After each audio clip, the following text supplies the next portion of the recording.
Okay, let's do week 5 assessment here. This first page is just graphing the basic functions. These you really should know frontwards and backwards. F of x equals x is a line, goes through the point 0, 0, and the point 1, 1. Y equals x squared is a parabola.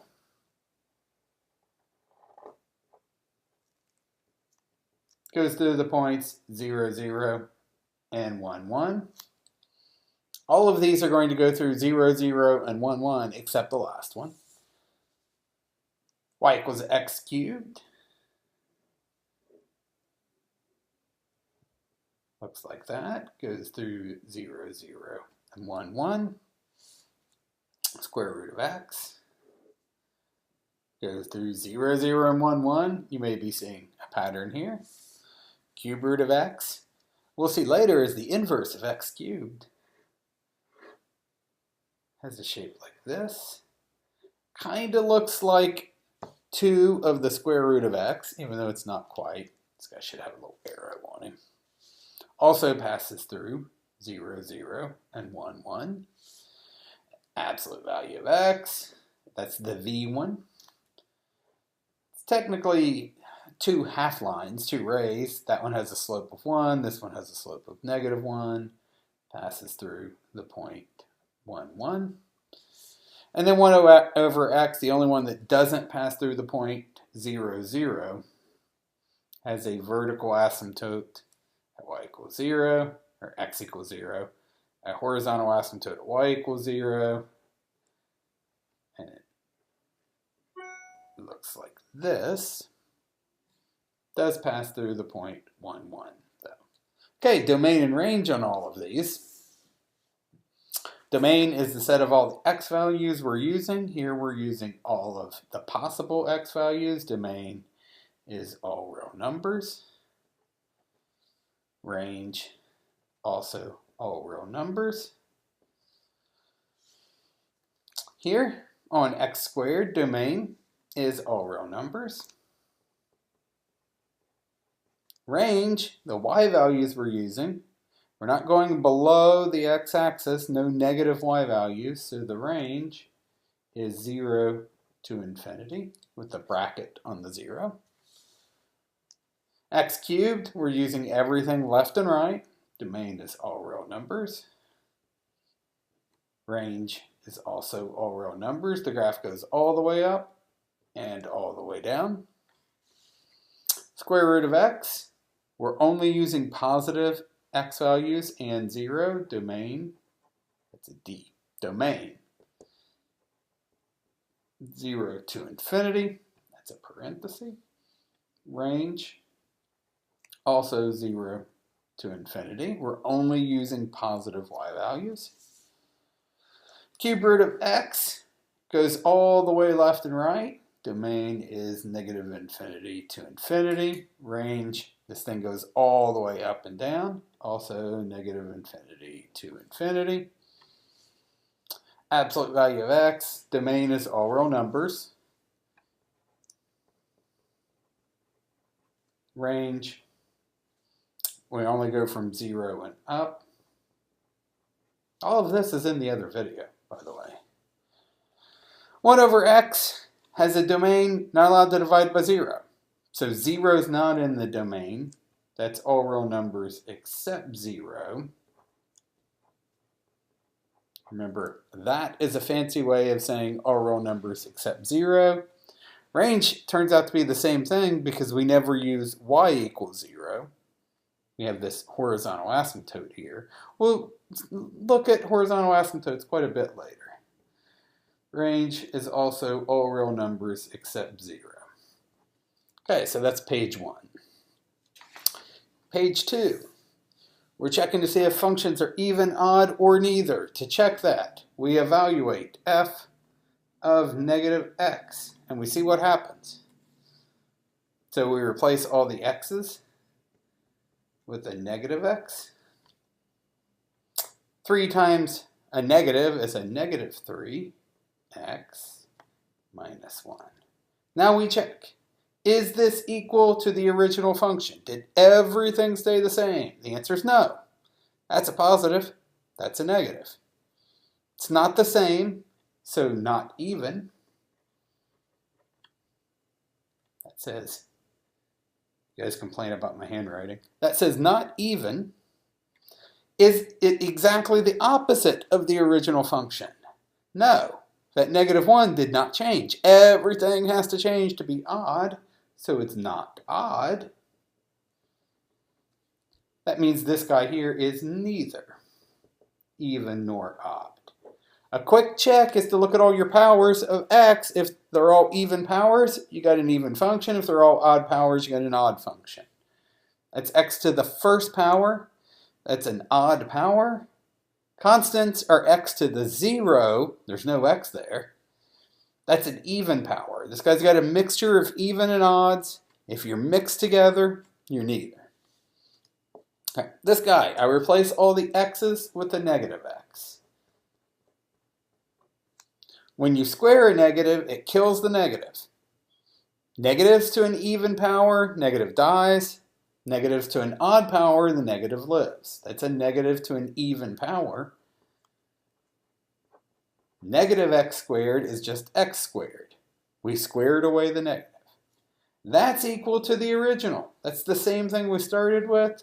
So we've got ourselves an even function.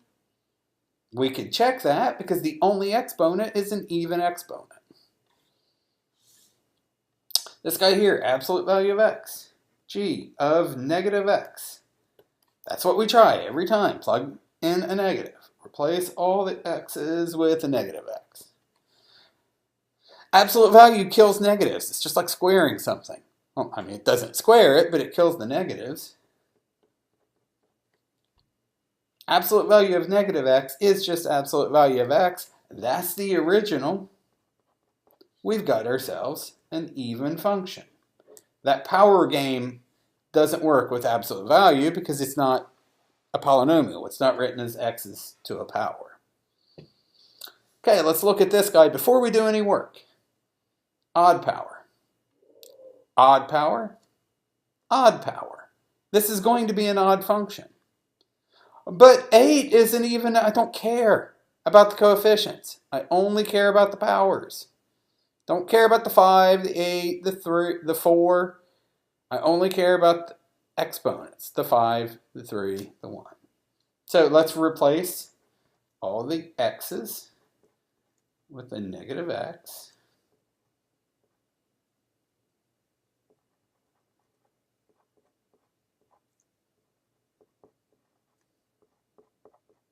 And see what happens. A negative to an odd power, 5 negatives multiplied together is a negative. So this first term will be negative 4x to the 5th. A negative cubed is a negative. 3 negatives multiplied together is still a negative. Times negative 8 will be plus 8x cubed. And then 5 times negative x will be minus 5x. Now we check against the original. Did everything stay the same? No, definitely not. Look at the 5, negative 5. Didn't stay the same. It's not even. If anything changes, it's not even. Did everything switch signs? I went from 4 to negative 4, negative 8 to positive 8, positive 5 to negative 5. Everything changed. That makes it odd. Again, look at the powers. All odd powers. That's your key.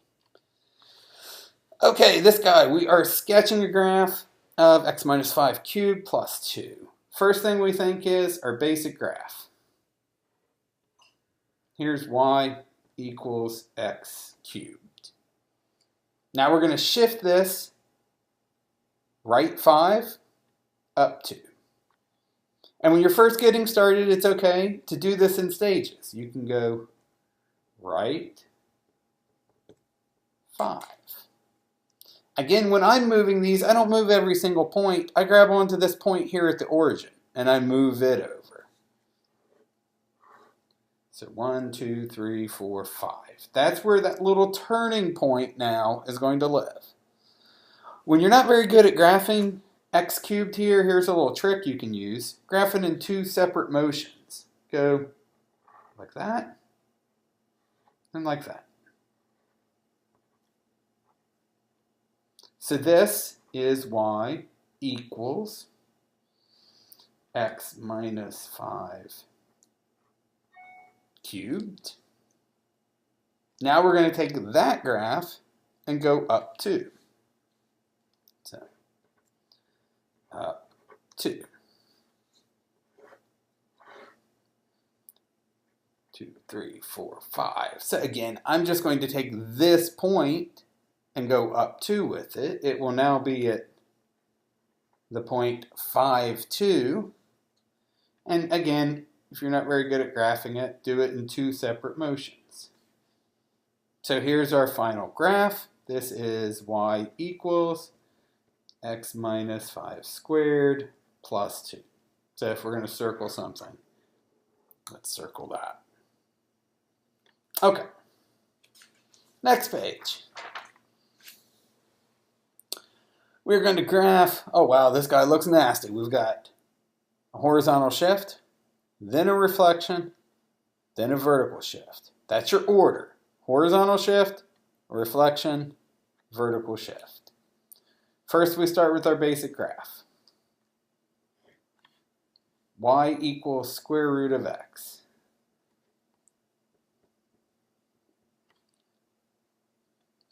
First, we're going to go to the left 2. Remember, inside does the opposite of what you would expect.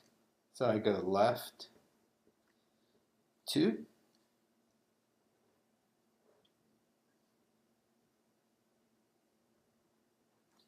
We get this. The whole thing moves left. Don't flip it over yet.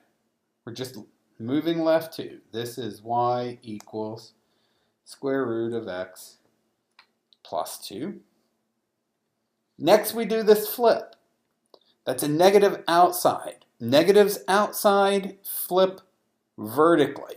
We're going to take this graph and rotate it down underneath the x-axis. Okay, so rotate over x-axis. It's a vertical change. Anything that's happening outside our original function is a vertical change. So we're still starting back here at negative 2. Now we're just going down this way. That's y equals negative square root of x plus 2. Finally, down 5. We take this graph and scoot it down 5. So let's write that down 5.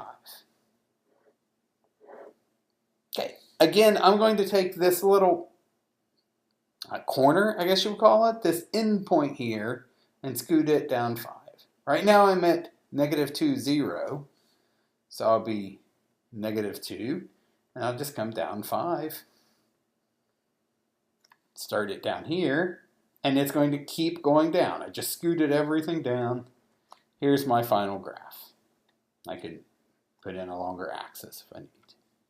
So that is y equals negative square root of x plus 2 minus 5. That is my final answer. Okay, this one looks kind of similar, but it's not. It's got that negative inside, multiplying the x. That's going to be a horizontal reflection at some point. So we start with our basic graph. Y equals square root of x. If you don't know what that looks like, you're not going to get this right. That's why that first page was here. You have to get those 7 basic graphs down. Next, we're going to go left 5. I'm not going to write out all the words now. I'm just going to put the next graph on. Left 5. So I'm going to take this point, scoot it over 5.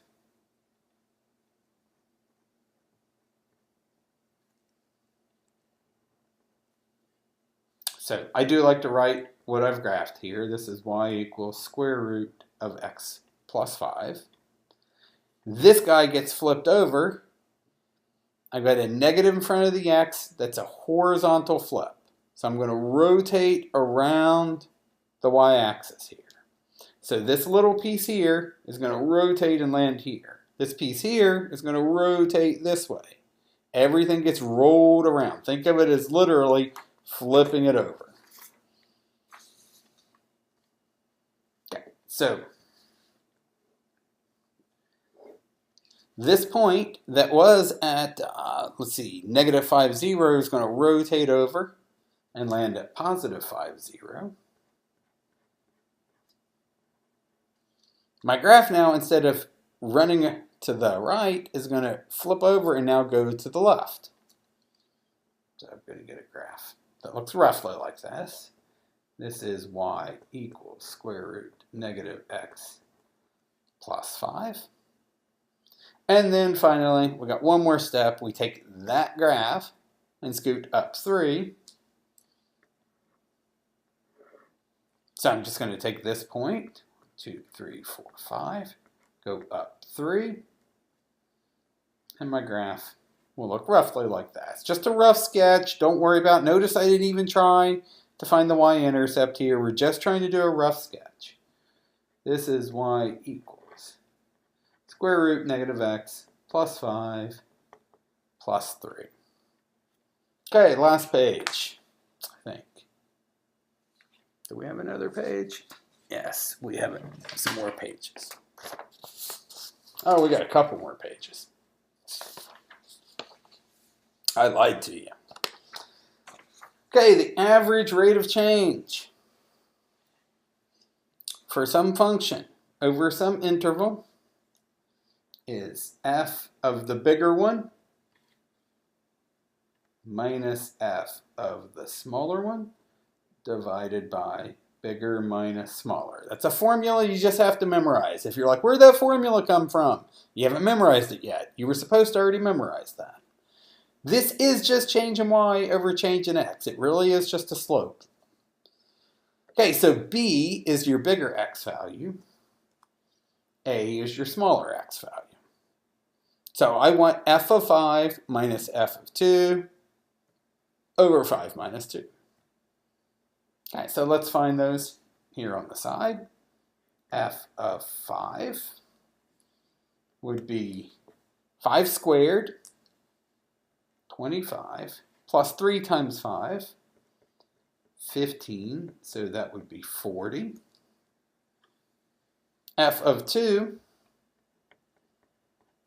would be 2 squared, 4, plus 3 times 2, 6, 10. So this was some side work down here.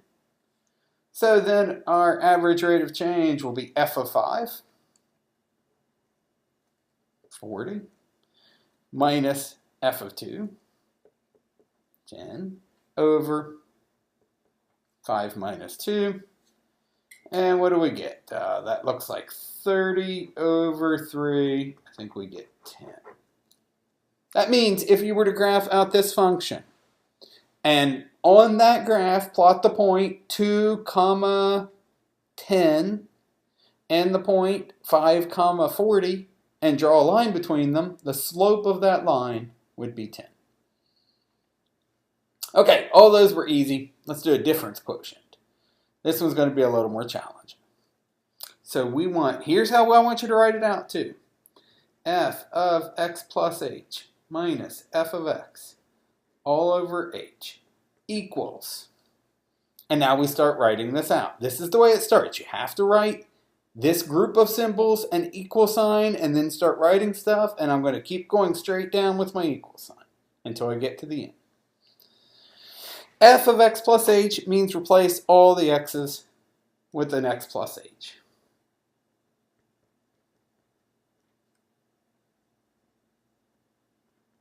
In parentheses.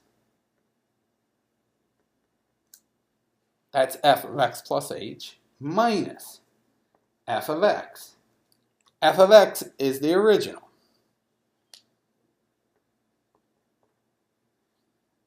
Minus 5x plus 2 all over h. This side has an over h. This side better have an over h. I'm going to have an over h all the way down to the very last step. Okay, now we simplify. So x plus h squared means take x plus h times itself. So that would be 3 x plus h, x plus h. I'm going to go ahead and distribute and clean up a little as we go here. Distribute that negative 5 minus 5x minus 5h. I'm going to distribute this minus 3x squared plus 5x minus 2. Distribute the minus, all three of these changed. Are we done? No. All over h. Okay, let's FOIL this out. By now you should have done enough of those that you can go straight to x plus h times x plus h is x squared plus 2xh plus h squared. If you don't see that, that's because you haven't practiced enough of these yet. Okay. Everything else just comes along for the ride.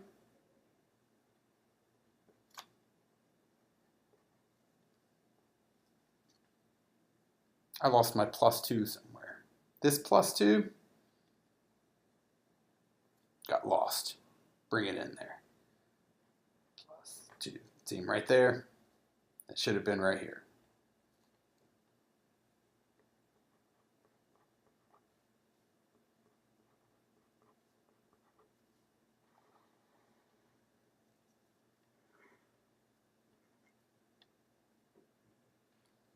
Okay. Now, the only thing left really is distribute this 3. So you're wondering, why didn't you distribute the 3 to begin with? Order of operations. PEMDAS. You have to do the exponent before you do that multiplying. Okay, so let's distribute that 3. 3x squared plus 6xh plus 3h squared. Everything else here I'm just going to write.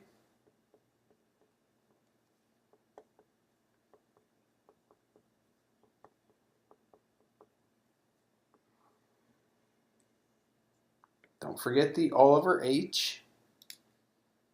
Okay, now a whole bunch of stuff should cancel out. 3x squared and negative 3x squared. In fact, everything that was after this minus sign, all of these will cancel out. And yes, I could have canceled earlier, and that's perfectly fine. If you want to do it that way, that's fine. A bunch of stuff could have canceled back here. I'm just waiting for this example to cancel at the end. 3x squared and negative 3x squared cancel. Positive 5x, negative 5x. Positive 2, negative 2.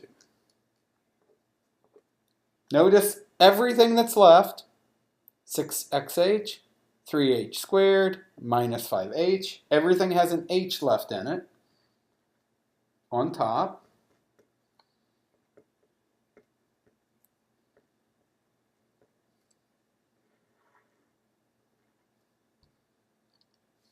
So our next step is always factor out the common factor of h on top.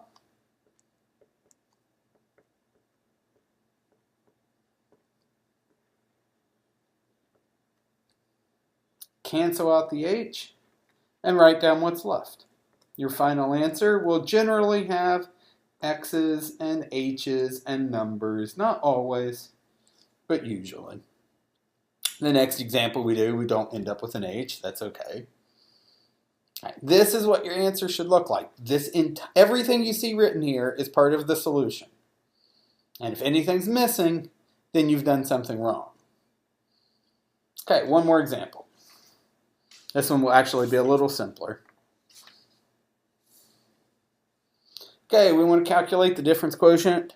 Remember, difference quotient is just average rate of change. By the way, notice the word here is difference quotient, not difference of quotient. There's no of here. This is just an average rate of change. This function is a line. It has a constant rate of change. That's what we call that guy right there, the slope. So the average rate of change of this line should end up being just the slope. When I'm done, I should just get 4. And I'm going to. Okay, let's do it. F of x plus h minus f of x all over h. You have to write that. Equals. And write what that's equal to. Okay, the first part, f of x plus h. Forget about everything else. Replace that x with an x plus h in parentheses. Write the whole function. Don't forget about that minus 1. That's part of the function. That's f of x plus h. Minus, in parentheses, f of x. This is f of x plus h minus f of x all over h. And now we just clean up, distribute that 4. That minus 1 just comes along. Distribute this negative. So we get a negative 4x plus 1 all over h. And now a bunch of stuff cancels. 4x, negative 4x. Minus 1 plus 1. We just get 4h right there over h. The h's cancel. We just get 4, exactly like I said we were going to. Okay, that is week 5 assessment.